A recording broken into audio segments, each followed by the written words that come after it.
بسم الله الرحمن الرحيم.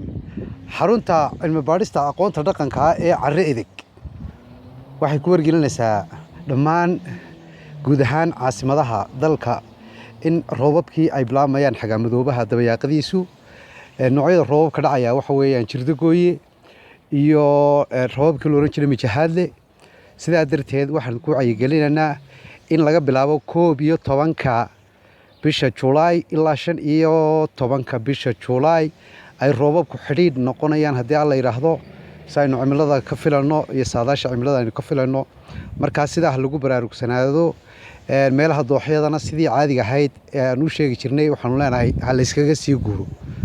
Wassalaamu calaykum.